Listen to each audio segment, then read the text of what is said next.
नमस्कार मित्रांनो, आज मी तुम्हाला एक प्रेरणादायक मराठी बोधकथा सांगणार आहे। खरी श्रीमंती।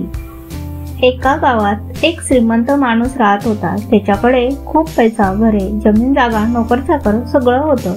पण तरीही त्याला नेहमीच वाटायचं की अजून श्रीमंत व्हायचं आहे, अजून काहीतरी मिळवायचं आहे। एक दिवस तो आपल्या शेतावर फिरायला गेला। त्याला तिथे एक गरीब शेतकरी दिसला, जो मातीची घागर फोडून त्यातून पाणी पित होता।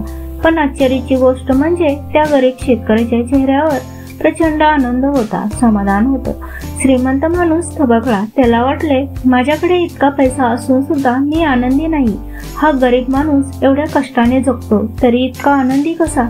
त्याने त्या शेतकऱ्याला विचारले, अरे भाऊ, तुला इतक्या कष्टानंतर इतक्या कमी पैशात राहून सुद्धा आनंद कसा मिळतो? शेतकरी हसला आणि म्हणाला, साहेब, आनंद हा पैशात नसतो, तो मनातून येतो। मला रोज जेवायला 2 वेळचं धान्य मिळालं, पाणी मिळालं तरी मी देवाचे आभार मानतो। माझं कुटुंब हसतं, एकत्र खातं, एवढंच माझ्यासाठी मोठं आहे। श्रीमंत माणूस विचारात पडला। त्याला कळलं की आपण खूप मोठं घर बांधतो, खूप पैसा कमवतो, पण हसणं विसरतो, समाधानी राहणं विसरतो। त्या दिवशी तो घरी परत गेला आणि त्याने आपल्या वहीत लिहून ठेवलं, खरी श्रीमंत म्हणजे समाधान आणि दुसऱ्यांच्या मदतीत आनंद शोधणे।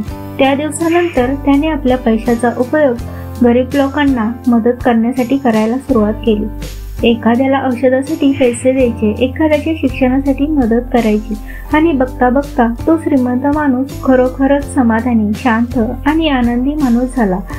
या कथेतून आपल्याला अशी शिकवण दिसते की खरी श्रीमंती पैशात नसते, तर समाधानात असते। आपल्या जीवनात हसता हसता जगायला शिका आणि दुसऱ्यांच्या मदतीत खरा आनंद शोधा।